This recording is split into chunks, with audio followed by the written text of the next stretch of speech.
allegiance to the flag of the United States of America and to the republic for which it stands, one nation, under God, indivisible, with liberty and justice for all.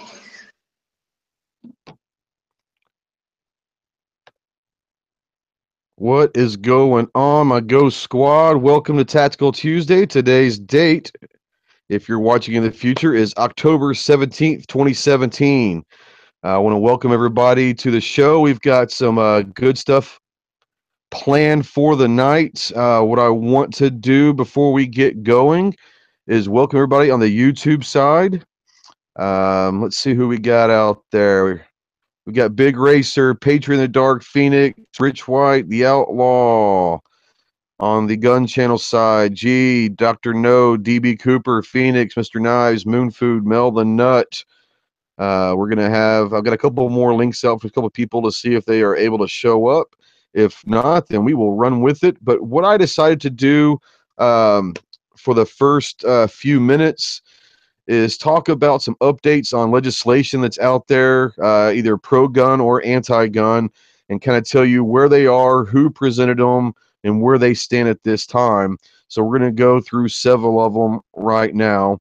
The first one everyone's kind of familiar with is the HR 38, which is the Concealed Carry Reciprocity Act of 2017.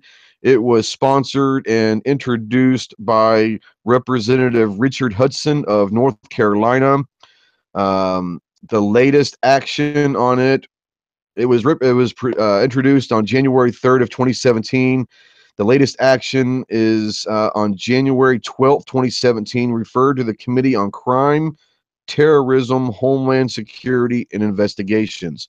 As of right now, it is still in committee. It has not been sent to the floor at this time. And basically what this bill is I'll just read the basic outline of it. Is this bill amends the Federal Criminal Code to allow a qualified individual to carry a concealed handgun into or possess a concealed handgun in another state that allows individuals to carry concealed arms. So I think we're all familiar with that, but that is an update for that one. Let's see. The next one we're going to go to is HR 3668, which is the House side of the SHARE Act. It was sponsored and introduced on September 1st of 2017 by Representative Jeff Duncan, Republican of South Carolina. The last action was on September 18th, 2017, placed on the union calendar, which means it was sent to the floor for a vote. We all know what the SHARE Act is at this point.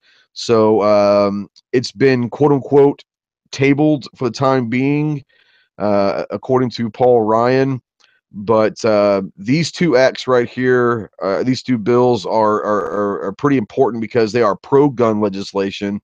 So let's make sure on all of these, we're going to make sure we contact our congressmen and senators. But it is going to be very important to get any pro-gun legislation. We need to get that passed because we know what's coming down the road with anti-gun legislation. So when we do have an opportunity to pass some pro-gun, let's make sure we get it passed. So that is the SHARE Act. We've talked about that on numerous occasions, so we won't beat that dead horse. We're going to go through about three more relatively new ones. HR 3999. It is to amend Title 18 of the United States Code to prohibit the manufacture, possession, or transfer of any part or combination of parts that is designed and functions to increase the rate of fire of a semi-automatic rifle, but does not convert the semi-automatic rifle into a machine gun and for other purposes. Unfortunately, this was introduced by a Republican congressman, Carlos Curbelo, out of Florida. So if this is your congressman in Florida, give him hell. As of October 10th, 2017, it was referred to the House Committee on the Judiciary. So could he be any more vague in his writing of that bill? No, he could not be any more vague, and I think that's the whole the whole purpose of this is to cast a wide net in order to open up. There are going to be so many, if this does go through, which I don't think it will, I hope it doesn't, but if it does, there will be an enormous amount of loopholes that they will try to exploit. So make sure that you contact your congressman and congressmen and senators also is going to have to go through both. Make sure they know how you feel and let them know where they need to vote on this and all that. So that is HR 3999. The next is House Resolution 4052-4052. It's called the Keep Americans Safe Act. It was sponsored and introduced on October 12th, 2017 by Democrat Elizabeth Esty from Connecticut. The latest action is as October 12th. It is referred to the House Committee on the Judiciary. This is basically going to try to prohibit the transfer or possession of large capacity ammunition feeding devices and for other purposes. And what they're going to try to do, guys, is on this one, they're going to try to restrict or ban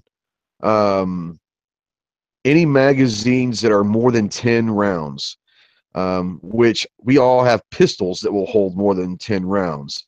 It does say that I'll go down here, it shall not apply to the possession by an individual who's retired from the service, a manufacturer whose large capacity feed device it's basically saying, it also says in here also that it shall not apply to the possession of large capacity ammunition feeding device otherwise lawfully possessed within the United States on or before the date of enactment.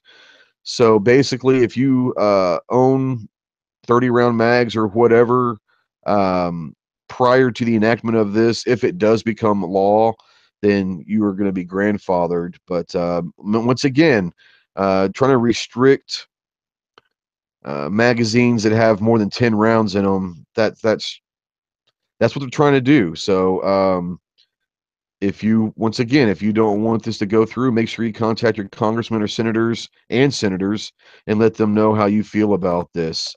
And the last one we're going to go over tonight is House Resolution 2097-2097, the ATF Wrongful Reclassification Act. It was introduced in April 14th of 2017 by Republican Congressman Scott Perry of Pennsylvania.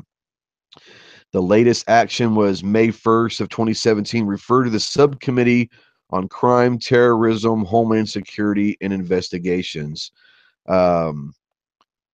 This is going to prevent the reclassifications of certain ammunition as armor-piercing ammunition.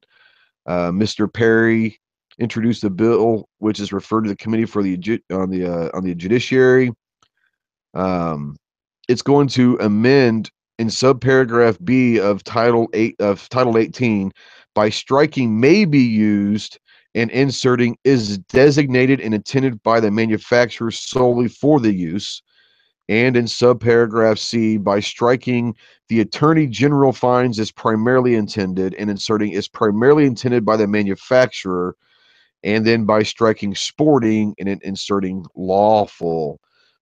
What this is basically going to try to do is stop the ATF from reclassifying ammunition as they see fit. So once again, this was presented by Republican Congressman Scott Perry of Pennsylvania.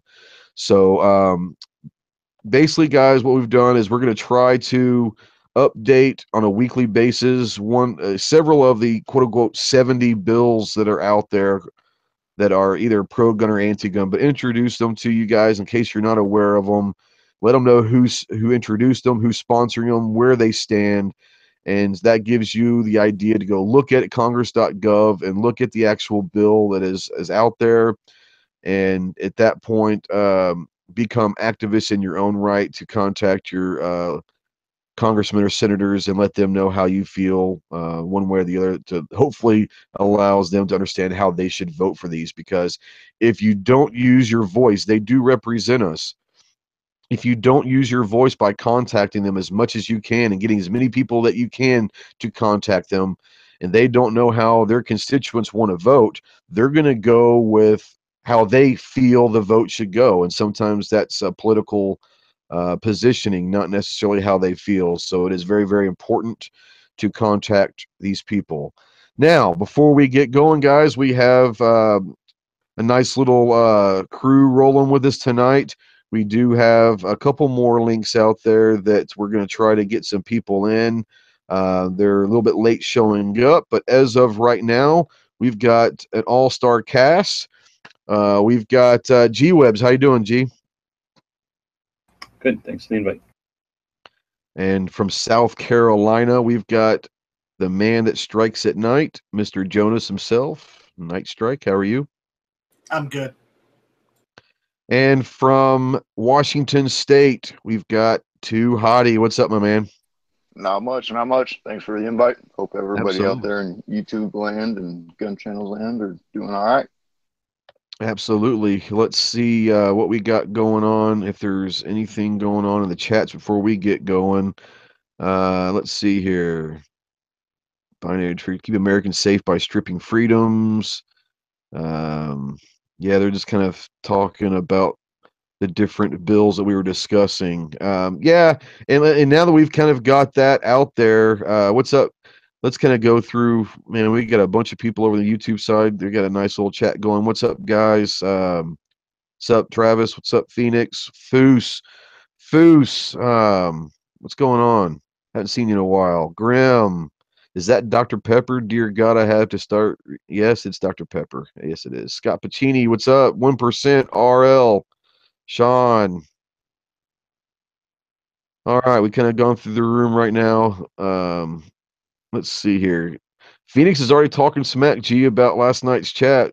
G Web's king of vampire. So yeah, you had some interesting but very comical picks Yeah. for your top 5 vampire movies last night. That's good stuff. You gotta think outside the box or the coffin, so to speak. Well, guys, before we get going real quick, I do want to give G a few minutes. I'm going to put a link in the YouTube and in the Gun Channel side for G's got a new Indiegogo project set up that's set up for the shot show in this January. That's February. That's going to be going on. That he's trying to get some stuff going, get some money raised to have a 2A summit for 2A activists and media personnel. So I'm gonna let G talk a little about that, but I want to put the link out there. Please go try to support it, and that way we can get some stuff going on at the SHOT Show. Right on. Yeah, that's all it is. You just summarized it really well. Last year I tried to do that, and we tried to do it at Hasios MC's place, like a house that he had rented, and it was too far away, and it was on one night. So we just figured if we had a hotel room that was there in the hotel, that's just literally in the building. All you have to do is walk across the shops and the stores and stuff and go up to the hotel elevators. They can, the media can go up there. And I noticed there was a gap between the YouTube people and the podcasters and the radio people and the writers. So try to give them all a place where they can get together that's different than the media room, which basically won't let us do this. And then, again, give the gun owners' rights groups, the Second Amendment advocacy groups that are there, but they can't really afford to be there in force or have booths or anything. Just give them a place to meet up with those media people who are in town for the week. So I don't really care if it happens or not. I just refuse to let SHOT Show be the same every year. And I'm not trying to raise the money. The money is all broke down in the Patreon thing. There's no money being raised. It's just enough to pay for a hotel room, which costs like $600 a night for 4 nights. The taxes, the fees, and then because we want to raise money, we're going to give somebody something so that they're not just throwing away money for nothing. They're going to get a patch, and it'll cost a couple of bucks to get those patches made and then shipped out. So there's no money going to be made. It'll probably cost a couple of bucks. And honestly, I'm not doing it to look for extra work. I've been going to SHOT Show since 2005. This will be my 13th year at SHOT Show. I'm not looking to go sit in a room up there. So this will be just the beginning of a community effort if people want to take it on. So I put it on Facebook, and I'm throwing it out there for anybody to take it and champion it and continue it. I want it to be nonpartisan and organization based, right? Anything. I just want it to be an empty room that's there for that reason, for Second Amendment advocacy. We've got a lot of people with audiences, and then we have a lot of messages. We're talking about it tonight. You're trying to comb through them and weed them all out, right? One of the ways that they get us is by putting a lot of stuff out there. So we have a lot of moving targets. So I think one of the things that we suffer is having coordination and unity with our message, and then maybe if we're trying to take over a hashtag or something just to show our political clout, I think that could have some advantage. And honestly, I don't even know all the things that could happen if we had people with audience and people with something to say actually talking to each other, because very rarely are the people with audience also the people that are working for the Second Amendment. And the people that are working for the Second Amendment have their nose in the books, or they're in the, the committee meetings or whatever they're doing. They're paying attention to the nuts and bolts, so they don't have audience. So this is just an effort to get the two together, and I can't twist anybody's arm or force anybody to do it. I've already had some resistance from it, and we've only had very little financial interest in it. So if it's not a cool enough patch, people don't buy it just for the uniqueness of the collectible patch, and it's just not something people are interested in, then I don't care one way or the other. We'll just give everybody their money back. But if 100 people, I guess, decide it's worth $30 to create a room that's walking distance from the SHOT Show entrance, and it's in the same building, they don't even have to go outside if it's hot or if it's raining or something. And if they're bored and they want to go sit down, it's a place to do that. And I figure we can park Bob or one of you guys, we just come up with some schedule. They all sit in there for an hour so that it's not too much of a burden for any of us. And then maybe do some live streaming or something just so that people can get an idea of what's going on up there. And just to change the dynamic. I've had a lot of resistance to the concept because SHOT Show isn't a place for this, or SHOT Show, this never happens at SHOT Show. People don't go to SHOT Show for this reason. Well, I refuse to just to say it can't change because it hasn't changed. That's ridiculous. So if it takes something like getting $4,000 to buy a room for a week, for 4 days really, then why not try it? It's only 100 people throwing $30 down, and then a little bit of, so we have to go down and reserve the room and go open the door. It's not that much work for us. So if we can do something, effort doing something, then we'll try it. Yeah, and I think that this is extremely important. Like you said, this is not just we're gonna get a room and all that. But the great thing about that is it is kind of you get a room. But if you get the bunch of the media people there and talking, maybe they'll start collaborating. Maybe they'll start come up with a strategy that they might not have had an opportunity or wanted to do it. But if you get enough people together, is that what you're trying to do? Yeah, nobody's going to live in this room. In fact, we're just going to, every night we'll have the housekeeping clean it all up. I mean, if there's any extra money left over, we'll get like snacks and some soft drinks. But it's not a place to have a party, and it's not a place for anybody to live. It's not a way to get us into that fancy hotel. It's a conference room almost. Yeah. I have no interest in being in the fancy hotel, honestly. I hate those kind of things. So, yeah, it's really just because we're going to continue to look into a conference room. If that's available, if we can get a conference room, like actually in the sands, then I kind of imagine it costs probably the same, right? That's a lot of money, $4,000. In fact, I think it's a ridiculous amount of money. But if we're trying to get lazy people who are reluctant to take time out of their schedule or walk further or take an Uber or whatever, then we'll make it as convenient as possible for as many people as possible. And I figured calling it something like 2A Summit, it's generic. Nobody owns that. Every Second Matters doesn't own it. GunChannels doesn't own it. I don't own it. I mean, I actually do own it, but I'm putting it out there as a thing. Anybody who wants to use it can use it, and it's not like, oh, if I go to that, then I'm anti-NRA, or if I go to that, I'm pro Second Amendment Foundation or anything. It's just a room that's going to be set up for people that want to work on that message. And if it catches on and a couple of different media channels promote it, then I think we can get to that 100 people real easy. And if it changes the way SHOT Show is, then awesome. And if we need to keep it open all night because the conversation is great, then we just leave it open all night. We have it for 4 days. There you go. I am screen sharing the Indiegogo website right now. I put the link over on GunChannels and on YouTube. But this is the website that he's got set up. And I believe that this is what the patches will look like. Is that correct, G? Yeah, I'm not sure what to do on the other side where there's that like little oval. Basically, didn't want to use the SHOT Show NSSF logos because they would sue me for stealing their logos, right? So I threw a GunChannels logo on there, but we might change that, maybe a hashtag or something. Yeah, there you go.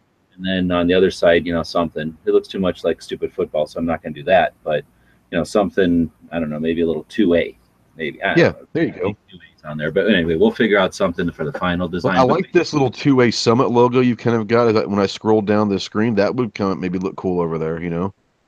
Oh, that might work. That's a great idea. Yeah, just put that on there instead of the G. I didn't even know. I didn't think of that. Yeah, perfect. That looks really good. But yeah, this website kind of goes in and tells you what he's trying to do, obtain a room. And like I said, it's for 2A activists, Second Amendment advocacy groups, members of the media, new and old.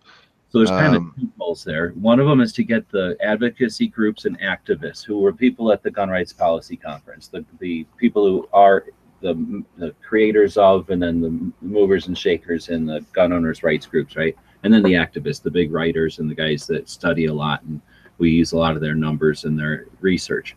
But then also the members of media part there is twofold, new and old, or I should say established, because I guess they might get their butt hurt from old. But basically, we got this new media, which is your YouTubers and your Instagrammers, and it's hard to know what to call the bloggers and whatnot, and the podcasters, because a lot of these podcasters and bloggers have come over from writing articles and having radio shows. So what I'm also hoping to do with the room is to get some of these people who are doing podcasts that came from radio shows together with podcasters who come from the internet and go from YouTube videos out. Because we're both doing the same thing in the same places to some extent, but we come from different places, so we have much different audiences. Absolutely. And for those of you that enjoy the swag part of giving, which is fine, as long as you're giving, it makes no difference why you're giving. But if you like the swag, like I said, this will, in certain rendition, will be a patch, that a PVC patch that you'll get for a $30 donation. And there'll only be 100 of those numbered, correct? Well, we're going to make 150, and then 100 of them will go to donors that made the room possible, and then the other 50 are to hand out to the people that show up at the room. Right. I'm assuming some of our friends will maybe at least make an appearance, and we'll give them one. We want our Instagram friends to have the patch or whatever so that they can let people know about it, because that's great coverage. We want our friends on YouTube, to have the patch if they're doing videos and stuff. It's back there. Absolutely. But again, I don't really care if 2A Summit takes off or not. Maybe it can, and maybe 2A Summit could be traveling. I've kind of tagged it to SHOT Show this time, but the website itself isn't necessarily SHOT Show centric. You could almost make it to Tulsa next year also if it kicks off a little bit. But no, anywhere we go. Yeah, it can go anywhere. Every Second Matters goes or whatever. It could go to Tulsa. It could go to an NRA show. It could go to the Big Sandy, really anything. So if it takes off and it just becomes a way for people to be united in our efforts, if it's projects or if it's community activism, real life stuff, if it's creating content, whatever it might be, if we all just know that, hey, we need to use the hashtag, bug off Bloomberg or something. Again, what we're trying to do is create a loud enough noise that the political strategists see that we're united and we aren't amateurs at this anymore, and that if they really pushed us, we would use our little bit of tools here and wail on them. And as soon as we become like a non-opportune target like we've always been, they're not going to attack us. They're not attacking us because they care about guns. They certainly aren't attacking us because they care about lives of kids. I mean, we know that. They're attacking us because they get a response that is consistent, and they know that they can wail on us and we're law abiding, and we're not going to fight back. We're just going to go, dang it, dang it, dang it, and keep giving them a piece of cake. And this is an effort to just at least show that we have some awareness of how to use this social media stuff so we can compete with the media companies that Bloomberg's going to buy. Well, absolutely. And like you said, and it also could be is if you get some of the YouTubers and the Instagrammers in there that try to produce content or weekly content and all that, if they walk away from SHOT Show with some sort of a group strategy on how to fight this stuff, then now you have all these different people from all over the country that are going to be producing Instagrams and VidMes and YouTube videos, that if you can collectively get together and send a strong, front message, that could be huge also, because that's just going to spread the word also. So that's a really good idea. I like the idea a lot. So I'm not sure if it's even legal, because SHOT Show does have rules about what you can do, but let's see what happens. Yeah, it's worth a try. Like you said, if it doesn't happen, it doesn't happen. But like you said, just because it never happened before doesn't mean it can't start happening. And you get enough people that care about something, and especially right now with the way that the government seems to be going after us and our guns and our rights and liberties as Americans, there's no better time than now to try to start getting people excited again. It's like it was 5 years ago and 20 years ago when we had some issues, that maybe this is the time now to really kind of start coming together as a group. And instead of just being out for each other, everyone can spend 5 minutes a week putting out a video or something that is a collective group message to the masses. So hopefully this all works out for you. But thank you for doing that. I really appreciate it. All right. Do we have anything that we want to discuss about any of the bills that are out there? This is kind of an open forum to speak your mind about any of this stuff that's going on between obviously we've probably all talked about reciprocity and share enough, but what about the different ones, the bump stock and the reclassifications? You guys have any other comments? Go for it. This is the time to talk about it. Yeah, the 3999, everybody's still telling people to go to the petition, the White House petition. So two things. We already wailed on the White House petition. Last I saw, it was way over 200,000. You only need 100,000 for it to activate. It has almost no power other than to be a political, like a statement that's, in front of a bunch of people. So the other problem with it is that it's to the wrong branch of government. House bills have nothing to do with the executive branch. Even if he wanted to do something about it, the most he could do is say something. He has no power at all or influence over him. So all it does is just show our frustration about the fact that it's even being brought up, and hopefully that shows them when it gets to 200,000 so quickly. It shows them that again, it's something that we care about strongly. But really now our attention should be to leave that thing alone and spend all those attentions on contacting congressmen repetitively, so that it's just annoying, so that they, every time they pick up the phone, they're, oh, this gun guy's again, damn gun grab, this gun nuts. Yeah. And like you said, the biggest thing is with that White House petition, what it could do is, let's hope it doesn't get to this point, but if it does go through the House and it does go through the Senate and it goes to the Oval Office for signature, maybe he will veto it, because he has seen a mass influx of people that are petitioning the White House to say no, no, no.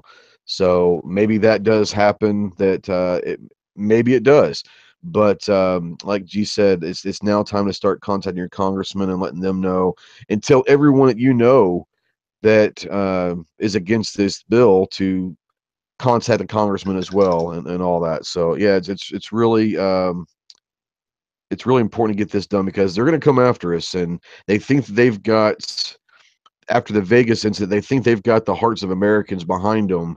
But I don't think they truly know, once the two-way community gets together, what kind of a force we can be. But we can't be a force if we don't act. So if you're not a two-way activist to any extent at all, sometimes you don't have to be an activist. Sometimes an email or a phone call is enough. So at least do something. So here we go. Anybody else have anything on any of these?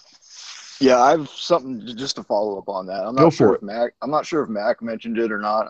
But this whole WhiteHouse.gov petition thing, that was something started by Obama, and Trump has never come out and said he's going to continue that and honor that or anything like that. So in my mind,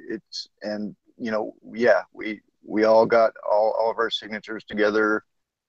We tried to do it for the Hughes, and what was the other one that we actually got the number of? On the petition side? Yeah. and still nothing ever happened from it. So my thought on that is it's almost wasted energy. You know what I mean? If you could be putting that same energy into contacting your local representatives, you know, is there really a point in keeping up the whole whitehouse.gov petition stuff if it's not being honored? Because, you know, it was supposed to be that you would get a response within, you know, 90 days or whatever, if I remember right, after you reached the 100,000. Yeah, and like you said, I mean, is it going to hurt anything by going on and signing that petition? Absolutely, that's not going to hurt anything. But at this point, it's already reached enough that they get the message that we're not happy about it. So, if you're going to spend time on the computer wanting to do something, email your congressman. Take the 5 minutes to do that instead of maybe signing this petition at this point, because emailing your congressman is going to get a lot more done than signing a petition at the White House. I'm not saying it's bad, but now let's divert our attention over to the congressman and make sure that this doesn't even get a chance to get passed. Let's just get this going. Don't just email. Write an actual letter. Get some paper. Get a pen. Get an envelope. Get stamps. Send an actual letter to them. Hell, pick up the goddamn phone and call them. Yeah. Whether you get their aid or whatnot, leave a fucking message if you have to. But you need to start getting your voice heard. That's right. Well, and I was going to say, you say it doesn't hurt anything to sign the petition, and I agree with you in the fact that, you know, it doesn't hurt to do it, but what does hurt is when people just do the petition thing and say, well, I did my part. Right. Exactly. I mean, we've talked about it before with, you know, whatever, people either doing the petitions or, you know, boycotting something or ranting and raving or whatever, and they go, well, I did my part. If you never actually do the other part of it, which is communicating with your, you know, your government people, they're called representatives. They represent you. Their job is to do what we tell them to do. And if they don't do that, we yell at them and we vote them out. That's right. Kind of the point. That's exactly the point. Yeah. And like you said, a lot of people aren't necessarily activists. They like their guns, but they're not real big into it. And honestly, I wasn't the biggest activist until several years ago. It was 2013, the last scare. 2012, 2013 was the last scare. But you know, the biggest thing is, and I don't even consider myself a huge activist. So I will do my part, and I will try to communicate what people could do and should do. And what's up, No? But my biggest thing is really, if you don't want them to try to come after our guns and our accessories and our, you know, anything that has ammunition or magazines or anything like that, accessories, then you don't have the right to complain when they take them from you if you didn't do anything. So instead of complaining or not doing anything, for once in your life, if you want to keep all your stuff, it takes 5 minutes, guys, 5 minutes to contact. And if you get through, you know what, let's try to do this on a weekly basis. But even if you can't do it on a weekly basis, one time, take 5 minutes of your life, call them, email them, write them a letter, whatever you got to do, to at least you can sit there and say, my voice was heard. And because if you don't, and it does go through somehow, some way, don't come complain to anybody else because you didn't do your part. So let's see here. Hottie or No, do you got anything about any of these? Not particularly. Okay. I don't. There. Okay. I know I went out on a limb there in the chat when you just were asking for general comments on any of these bills. And I know maybe I'm the minority here, but you know what? I'm going to speak my mind anyways. All of these new anti-gun bills, I think they suck. I don't like them. I don't like any of them. Well, any anti-gun of any kind is going to be bad. But that also makes it more important that the National Reciprocity and the SHARE Act is just as important to be as loud as you can to get those passed than it is to be against these anti-gun bills, because we have an opportunity with a Republican president, a Republican Congress, Republican Senate, and for the most part, a Republican shaded Supreme Court to get this stuff done. So it's just as important, if not more important right now, to get the acts that are pro-gun passed than it is to defeat the anti-guns. So, well, you know, that's a good point with the SHARE Act, because I think one of the most important things in SHARE Act, which is I think it's overshadowed by, you know, the hearing protection being wrapped up in there, because everyone wants suppressors, so that's what they think all SHARE is. But the biggest thing is that whole, you know, sporting use or legal use, you know, changing the wording where it used to say something about blah, blah, blah for sporting use, and now they're going to change it to for legal use. Well, because here's the thing, all of the stuff about the bump stocks and this, that, again, take them or leave them, whatever, but you can't get rid of them if you're using them for legal use. And throwing lead into mounds of dirt is a legal use. That's right. They might not, the government doesn't look at that as a sporting use. They think sporting only counts as hunting or, I don't know, like IDPA or right. Competition shooting, you know, yeah, bullseye shooting. Right. They don't think that shooting in the berm in your backyard with your kid or whatever is a sport. Therefore, nothing that's fun or cool or useful in that aspect is covered. It's not protected. So that's why you have the different importation things. I have a question for Smiggy. So you said that you think all these bills are bad, even the sensible ones. That is a trick sensible gun control. Who says? There is no such thing as sensible gun control. Gun control is gun control. That one that you were just talking about seems sensible to me, because here's why. Because it's right now it's reckless. The ATF, who's not even elected, right? They're just it's an extension of the executive branch. Yeah, Trump could appoint these people, and they're not even elected. We have nothing. There's no control over the ATF. They're basically jackbooted thugs, and we're letting them decide what's sporting. Here's what I'd rather see, and this seems sensible to me, and this seems better. I feel better with this wording. It says lawful use. So to me, it says lawful use now. That seems much more sensible than that reckless sporting use for those sport shooters. Well, to be fair, I don't think that I ever said the SHARE Act sucks. Just for the record. That's what I'm saying. Right now, we've got the best possible scenario ever, because we can tell them that we're all behind this SHARE Act.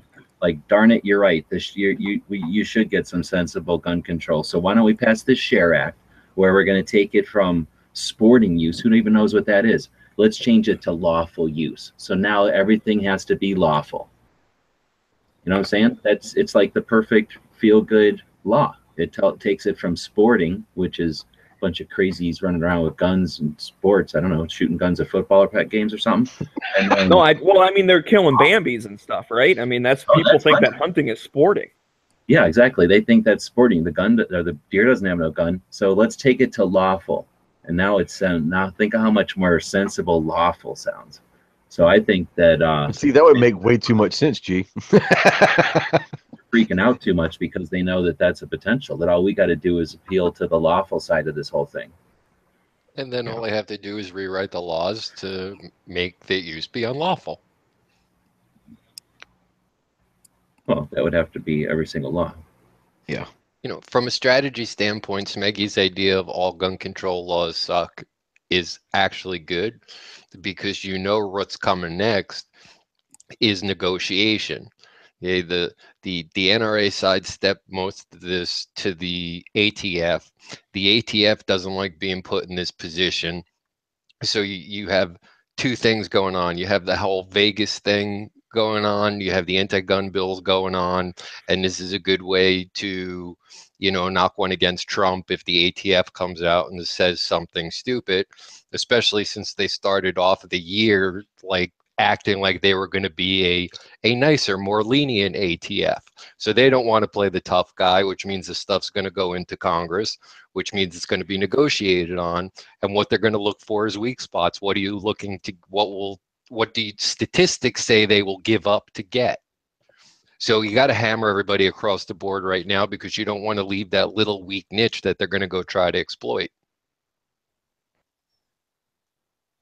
Yeah, but I like G-Web's tactic or point of view argument, whatever. You're using their types of buzzwords and their against them thought process, and that's it reminds me very much of Michigan knife laws.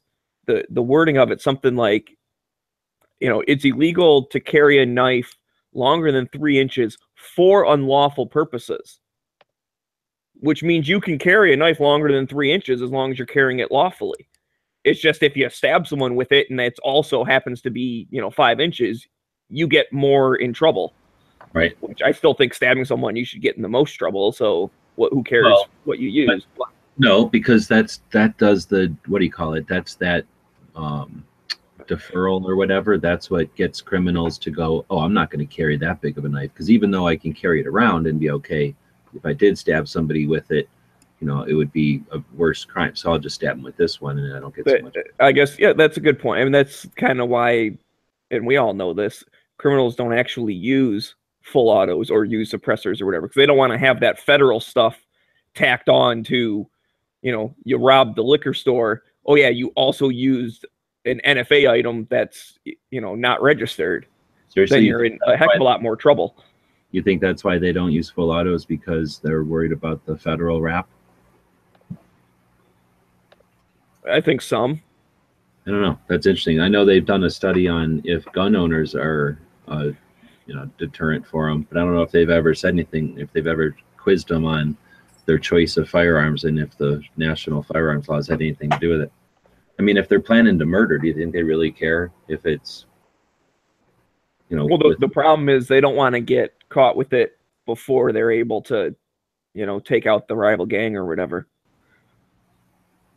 Yeah. So just by having it, then, they could come in on a simple drug raid or something, and now they're going to jail for a really long time because they happen to have a full auto sitting in the closet. Yeah. I don't know. I'm not a criminal. I have trouble thinking like one. I think it's a possibility. I'm also taking that from the, what was that movie? Crap. I don't know. The one with the cop and then the dude was in the mob and they were both like. Oh, the movie with the cop and the mob guy? Yeah, that was a good one. Yeah, the mob was the cop and they. Yeah, you know what? There's only 1,000 of those movies out there. The mob guy became a cop, and the cop became an undercover agent in the mob. Are you talking about with Leonardo DiCaprio and Jack Nicholson? Yeah, I know who you're talking. There's that scene where they're selling the computer chips or whatever, and the dude goes, "You showed up to a meeting with full autos. Here in America, we don't do that because that's an extra 20 years," and blah blah blah. Like that whole scene. See, I don't believe that. I think that scene is completely engineered to socially, subtly reinforce the acceptance and the the compliance with these stupid 1934 laws. I don't think that that's what criminals do again, but that's maybe another debate sometime. Yeah. It was called The Departed. Anthony Princeton on YouTube said it's called The Departed. Yep. Oh, that one, yeah. Good one. Yeah, it's a good one. All right, guys. Well, we could go on for this for about 3 hours, and I know that it's a debate that's going to continue, and there are going to be other topics that other people are going to want to talk about. One of them is a little comic relief. Earlier today, G and I and Ponery were on the lobby chat, and we were discussing some of the worst MREs, which are meals ready to eat, that ever came about. And G and I have eaten several of those in our lifetime, and but Ponery found this website, and I just want to go a little, with a little comic relief here, because the guy who did this, and I'll put this link out there. You can see it. He does the top 10, and I'm only going to go with the top 4 or 5 just because they're funny as hell. But you can read all of them if you want. It's really hilarious because not only did he list his top 10 worst MREs ever, but he goes into the descriptions that are hilarious. So I want to read these. Can I toss one in before you do that, though? Yeah, go for it, man. Okay, it's not necessarily the type of MRE, because I think just about all of them throw in that nasty tasting cracker thing. Well, it's not really a cracker. It's a poor attempt at a cracker. Yes. Well, I was making a joke of the little heater thing. Oh, that thing. Yeah. You're not supposed to eat that thing. You're not? Maybe that explains a lot of why I'm all screwed up. I ate all those things. Anyways, we'll go with number 5, and it was tuna with noodles. Now, what's so hilarious are the descriptions this guy gives. So I'm going to read this off this website. It said, opening this package of vacuum-sealed slime was like getting up in the morning to find your dog had eaten stale tuna casserole out of the trash and then threw up all over the floor. Then you have to eat that puke with peas in it. This one came with some decent sides, blackberry jam, and a pound cake, so it's pretty middle of the road as far as terribleness. The main entree, though, holy fuck, if you're the type of person that goes down to the local pier and eats that shit he finds washed up dead on the beach, then you're in luck. This is exactly what you're going to get. Just while you're down there on the beach eating dead fish, you'll have to fight off the people collecting those same dead fish for this MRE. This ration is proof of just how stupid people can get. Hey, Bill, you know what would make a great shelf-stable army ration that would last 10 years? How about fish with mayonnaise and noodles? Someone actually approved this idea and produced it for human consumption. Enough Tabasco and salt made this one slightly more edible, but not anything is for the consistency of soggy noodles and dog barf. So that was tuna with noodles. I've had that one. It is disgusting. Yeah. Nothing like bagged up, sealed up tuna. When you open that, first rip it open, that first waft of smell is just god-awful. This one I've had too as well. I think that this is actually better than the tuna with noodles, but he has it ranked number 4. The Frankfurters. Did you ever had any of those?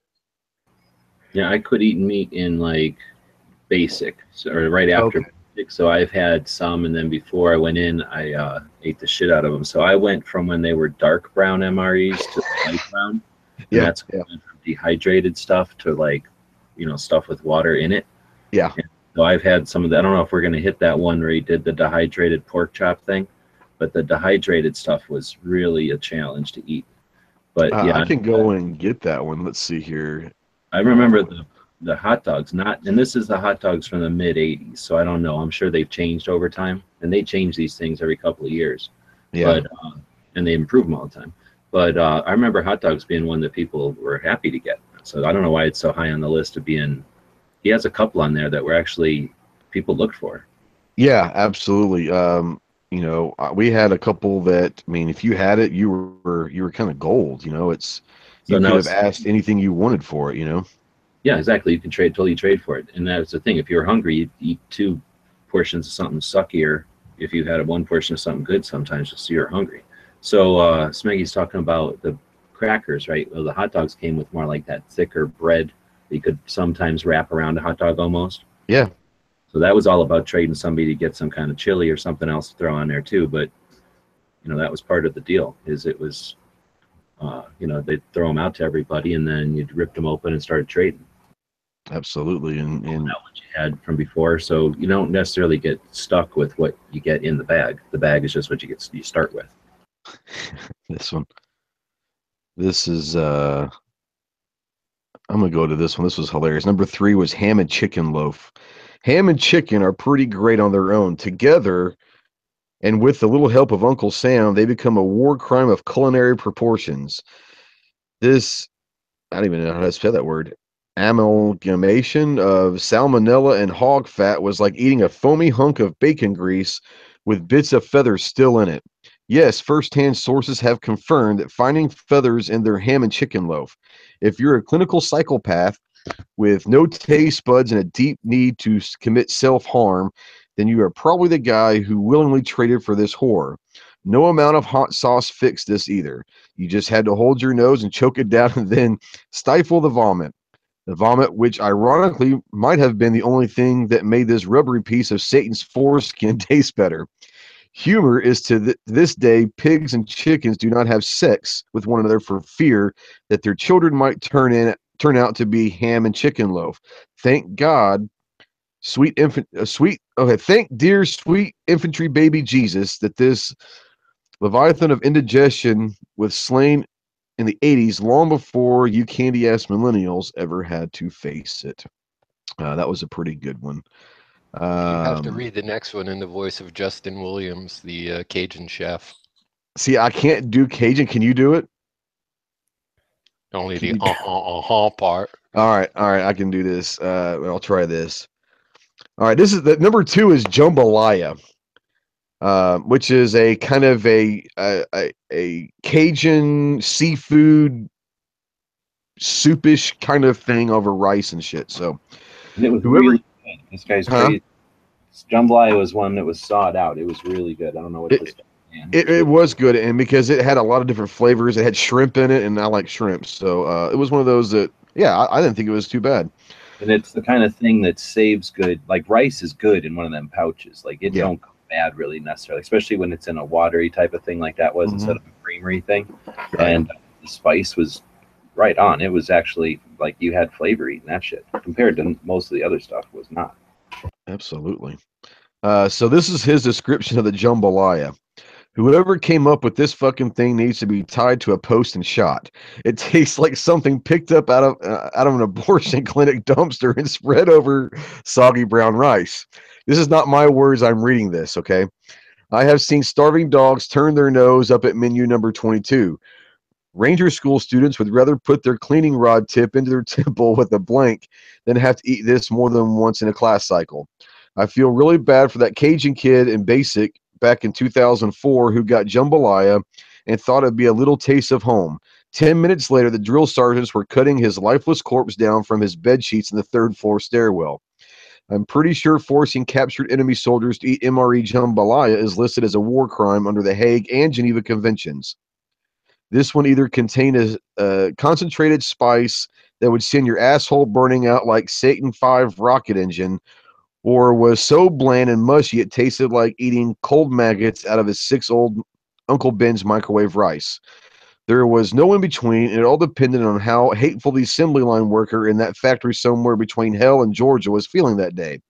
Then someone got the bright idea of putting shrimp in it just to try to kill anyone with a seafood allergy. I kind of liked it, especially the shrimp. I actually liked the shrimp part of it. I can only imagine. Hot or cold. Yeah. I don't know what they're talking about. And if I remember right, it came with a bunch of good stuff too. Like because every once in a while you'd have a good entree, and it would come with the lamest side stuff because they knew you had to trade a lot of that off. And that one was, I remember, it was a good one. That was one of the winners. People get fucked with that shit. Yeah, the most famous, the biggest ones we had were spaghetti. The beef stew, which was my favorite actually, and the chicken and rice. Those were the 3 that if you had those, you could name your price. And it was, those are the 3 that I liked, but everyone seemed to like those 3 because they were kind of, everyone likes chicken and rice, everyone likes kind of a beef stew, and everyone likes spaghetti and meatballs. So those are the 3 gold ones when I was there. But he has the number 1. And this is one of the funniest descriptions I've ever seen. It's called the cheese and vegetable omelet. This reads, this without a doubt the single most reviled MRE in existence. Your squad leader has horror stories about getting 5 of them in the same deployment. Your platoon sergeant once killed a supply clerk for giving him a box with 2 of them in it. Your platoon leader, well, he's probably going to go off on stories that he heard because that buttery little book fuck is still pissing his underoos and hasn't been around long enough to understand the sheer hatred this meal inspires in those who had to endure it.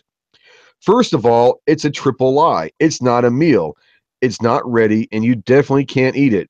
The best you can do is try it and smother it in hot sauce until your senses are so overwhelmed by cayenne pepper you can't tell if your tears are from your eyes burning or the taste of the MRE.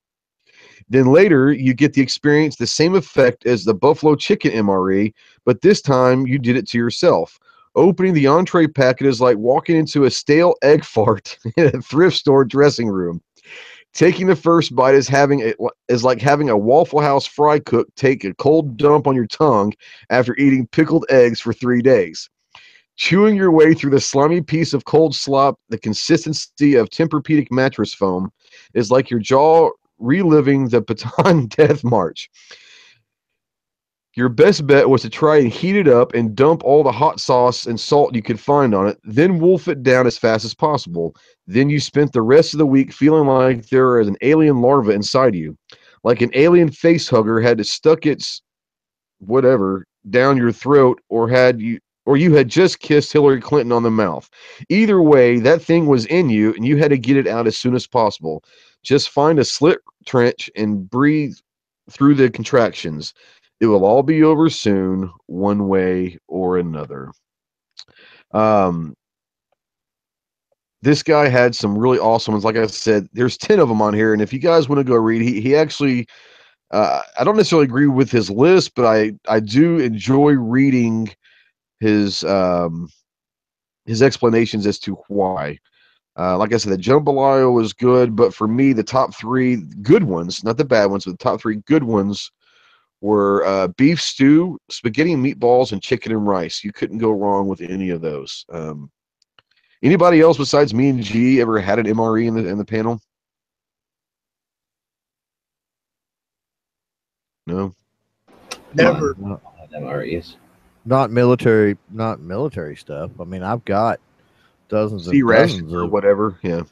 MREs or whatever, and I've yet to eat a bad one. But yeah. I mean, yeah, the military stuff, I've always heard stories. So, well, there were a lot of good ones. I mean, there really were. I mean, I would say that the vast majorities, for what they were, I mean, let's say we're not eating at a 5-star meal here, but for what they were and the conditions that you were in order to have to eat those, they weren't bad.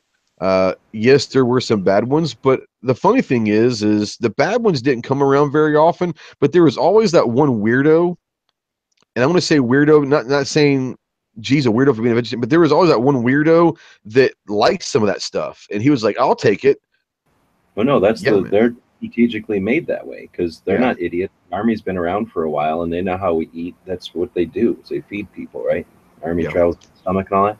So they know that there's however many, flavor segments or something, and they build them so that they reach all those, so that you throw them out to a group of people, they're going to shuffle them around, and pretty much everybody's going to be satisfied most of the time.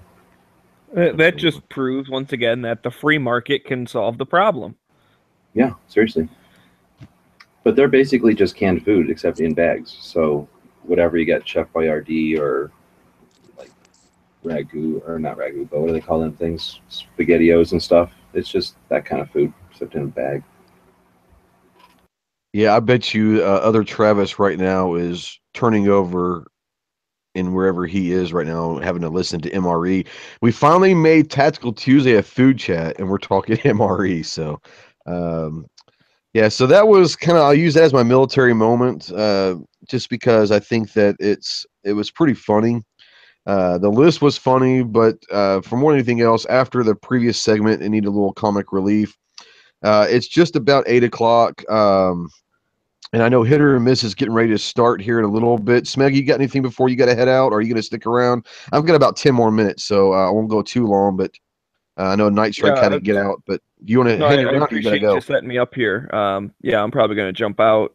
Okay. I want to make sure I don't hurt Night Strike's feelings. Well, I would say thanks for the invite. You didn't technically send me the invite. I snuck in. Well, I didn't know if you were going to be on. I didn't see you, but when the show started, you hadn't gotten on yet, so I wasn't able to send. Well, I guess thanks for setting up the platform and ordering me allowing to sneak in. You're always welcome. You're always welcome. I'm just going to reiterate that the anti-gun bills suck. Everyone write your peoples, and that's about that. Yeah. Well, like I said, here in about 10 minutes, we'll be signing off and go and check out Hit or Miss. If it's going to be on YouTube, it's going to be on Night Strike 1 channel, and if you're on GunChannels, it's Hit or Miss channel, so you guys know where it's at. But go check these guys out. Try not to leave here in the next 10 minutes because we have one more little segment we want to talk about, and it's just because one, I own one, and I happen to love it, but I'm starting to see a lot more of them. I'm actually getting a lot more people asking me about them, not only just for fun and they're great little guns, but for home defense and all that. And we're going to talk real quick pistol caliber carbines, and they are becoming more and more popular. I even think, didn't you say, or someone said at SHOT Show last year, they were kind of like the new hit of SHOT Show. People were talking about pistol caliber carbines, and we're not just talking about 9mm carbines. We're talking 45. They have 357 and all that. But this one is mine. That is a Beretta CX4 Storm. That is a 9mm carbine. I think it comes in 40 as well. But that is what's that? They have that in 45 also. I think they might. I think they might. But that is mine's a 9mm, and the reason why I got one, I think it's awesome and it's fun to shoot. But I think that it is a very good alternative to home defense. These pistol caliber carbines are great. One, there's several reasons why, but a lot of the reason why is they share ammo with your pistols. So, a 9mm round or 40 or 45 is going to be probably a lot cheaper than your 5.56. Should you use an AR or 7.62 if you're choosing to use an AK for home defense? So you'll be able to share ammo. So if you're stockpiling ammo, and a lot of it's 9mm, then you can go find a 9mm carbine. It's going to give you a little more power than a pistol, but it's also going to be able to share ammo, and a lot of times you can share mags. A lot of these that you can get, if they already don't come, let's say you're a Glock guy and you have a bunch of Glock magazines, they do have you can adapt some of these to take Glock magazines, so it saves in magazines and in ammo. They are pretty they're a lot easier to suppress than some of your other rifles that for home defense, to keep subsonic. If that's what you're looking for, is produce a subsonic home defense gun. This is much easier to suppress than it is an AR with a 16-inch barrel or whatever.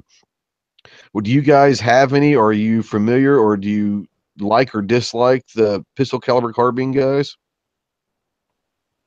I don't have any, but I love them. I've shot a few. I shot a few at TriggerCon. I like the idea of them. They definitely have their place, in my opinion. Yeah, I mean they're going to give you obviously a little more punch than a 22 long rifle round, but for a beginner, they're probably going to be much easier to fire than a standard rifle. So if you have someone at home that may be an unexperienced shooter for the most part, and you don't want to give them a high-powered rifle, and maybe even the AR, the AK might be too much for them. This gives the power of a little bit better than a pistol, but it gives them the feeling of having that power of a rifle as well. So right, and it might even be easier for a newbie than a pistol because they're able to shoulder it. They're able to support it and all that. So. Yeah, absolutely. There's another thing you got to go into is there are some states that have obviously magazine capacity bans and regulations that you're able to then get a carbine rifle possibly that you can have a magazine and ammunition type that would still enable you to have these type of guns in states where high capacity magazines or different types of rifles aren't allowed. And this might fit that loophole because you can put a regular pistol magazine into this and stay under those guidelines of what they're restricting. So there's another way, there's another good side of the pistol, the PCCs, whatever you call it. Now, if you're talking like a pistol that has a brace on it, so it's a pistol or a pistol caliber. There's two different types. Yeah, you've got like the CZ Scorpion that's actually a pistol that you can add a brace to, and it's still considered a pistol, but you don't have to. A lot of people will carry that CZ Scorpion in like a backpack or something, as it's technically really a pistol. Then you've got something like this where it is, I mean, it's got a stock on it and all that, but it shoots a 9mm round. That it's a little bit different than a Scorpion. So there's several different types But yeah, you're right. I mean, that pistol with a brace on there is still considered a pistol. What I'm getting at is Vector. that when you say that it's a loophole, I think what you're getting at is if you have a law that says you can't have a rifle with a high capacity magazine. Correct. Yeah.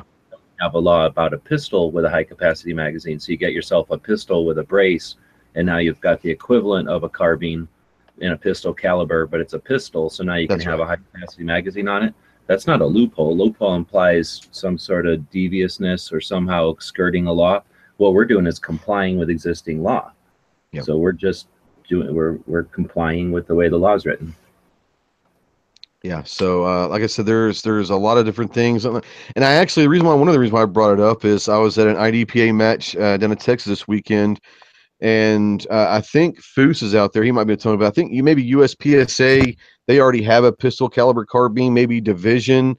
And the reason why IDPA in this match, it wasn't an official division this year, but they did allow them. They probably had 25 or 30 guys using it in an experimental division to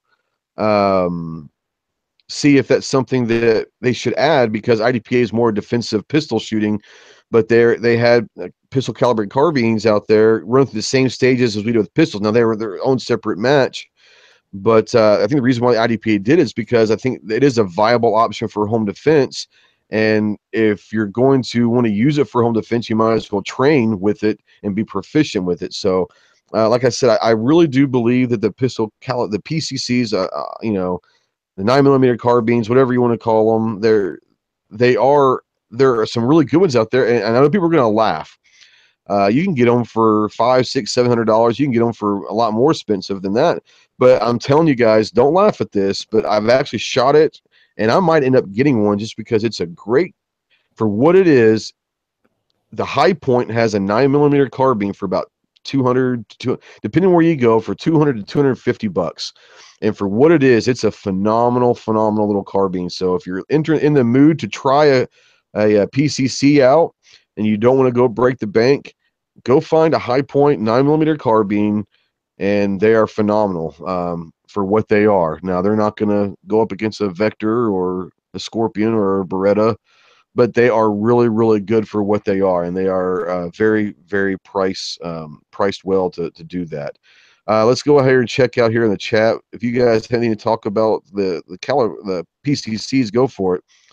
Landrum says he shoots with a 9mm High Point. He shoots hogs with them all the time. High Point's supposed to be coming out with a 10mm carbine. I had not heard that, but that could be really interesting. That was from RL Sewer.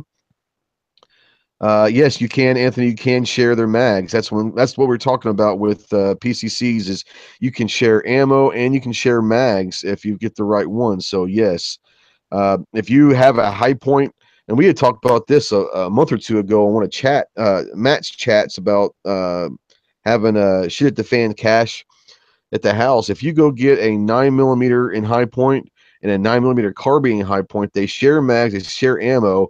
And for $400, you've got a carbine and a pistol for a shit hit the fan bug out that's not going to break the bank. They're not the greatest things in the world, but they are very effective at what they do. They shoot. So for $400, you can go get a pistol and a carbine and share the mag. So if you're looking to get a starter set for that kind of stuff, yeah, High Point's a really good option, but I can vouch for both of them. I've got a 9, and I will probably be getting a carbine because I've shot it, and it's not bad at all.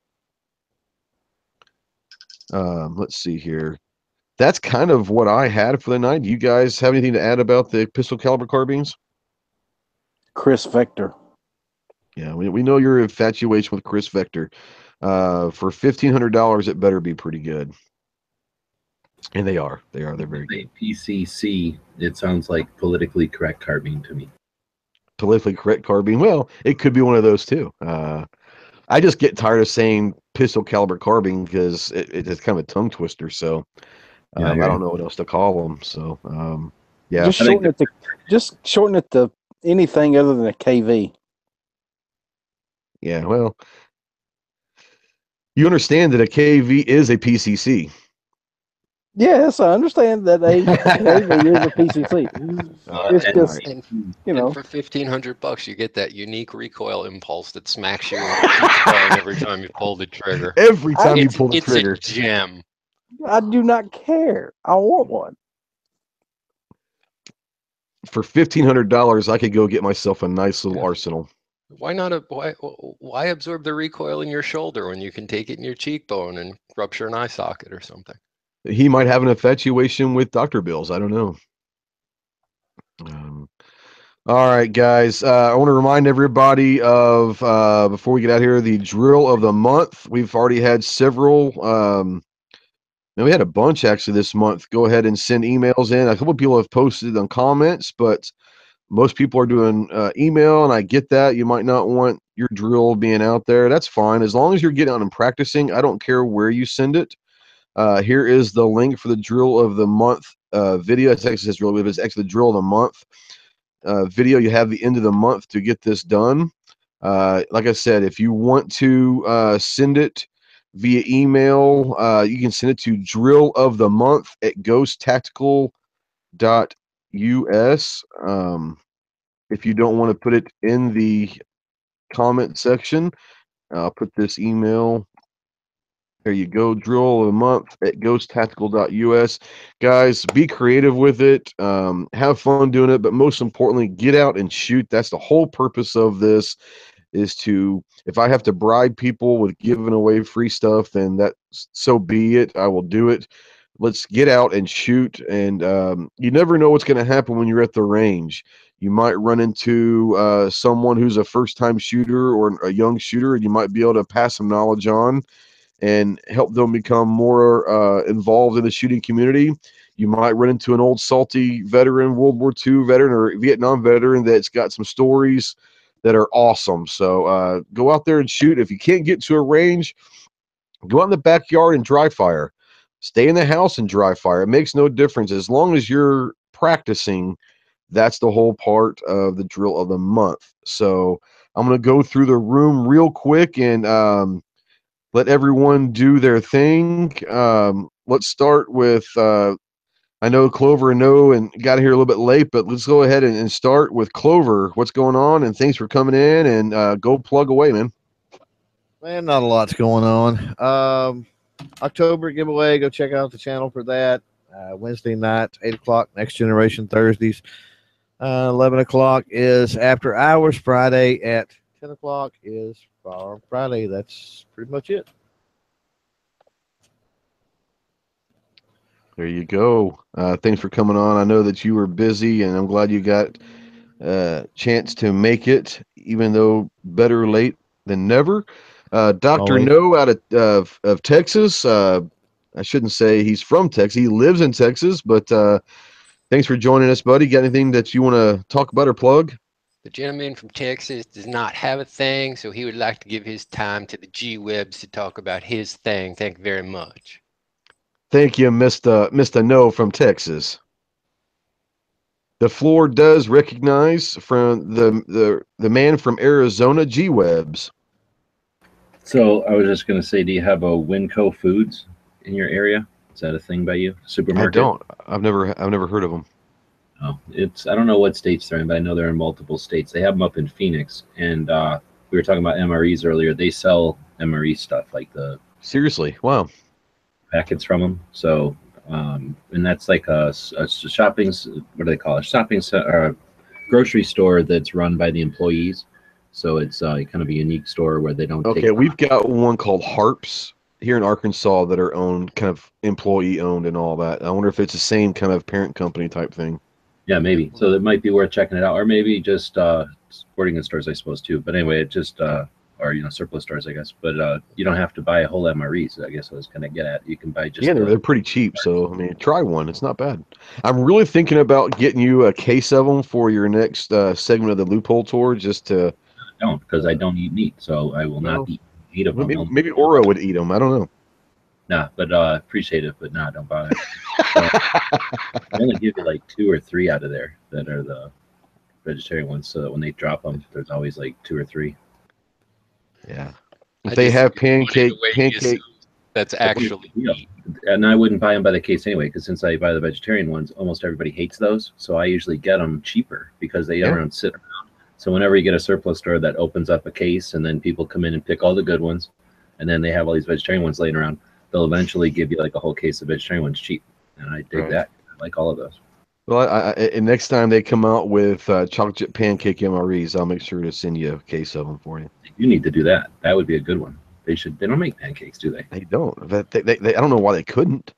They should. They totally could. Probably not enough calories. They need more calories in them.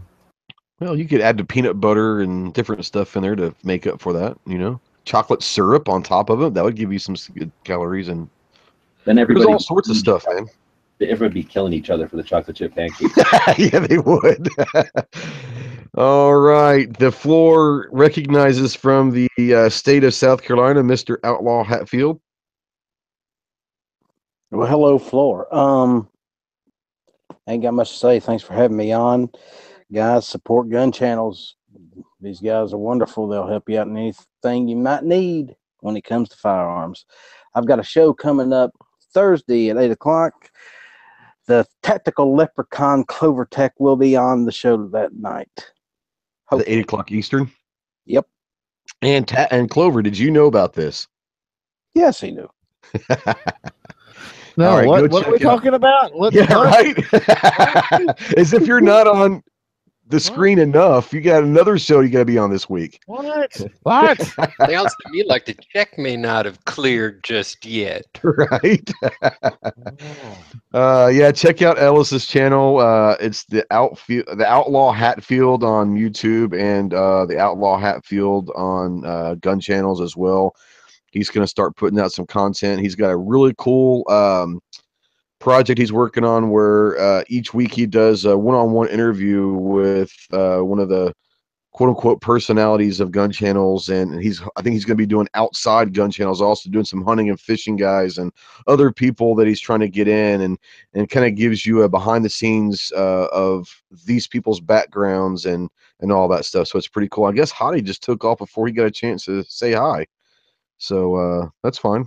If you get back in, there he is. So we are going to, before he cuts out on us again, the floor will recognize the gentleman from Washington State, Too Hottie. Oh, hey there, guys. I don't know why I'm talking to the floor, but I guess I am. I don't got much going on.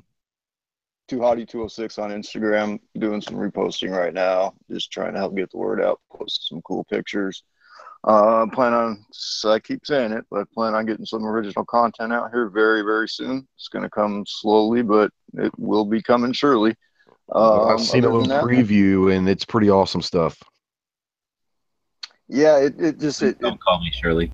It just doesn't go together. It doesn't go together quickly. So it's stuff that takes effort and it takes time, and I'm just getting back into the groove. So. Anyways, other than that, GunChannels.com, of course.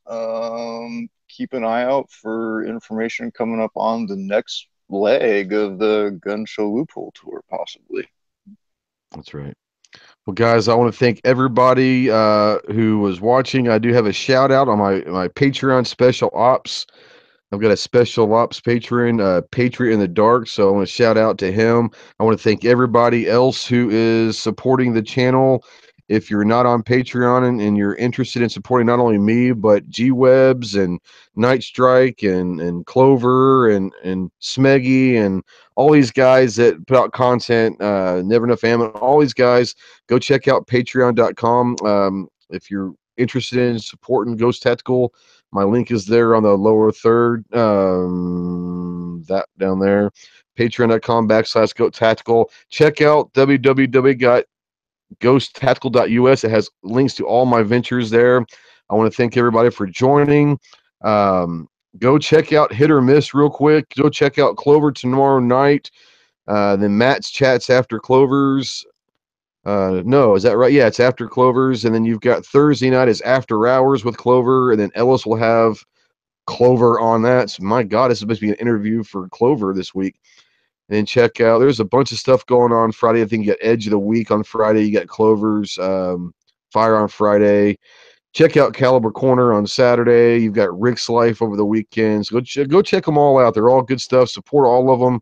I put out a link one more time for the Indiegogo for for G-Webs. Go check that out and support the 2A Summit for SHOT Show. It's a great idea.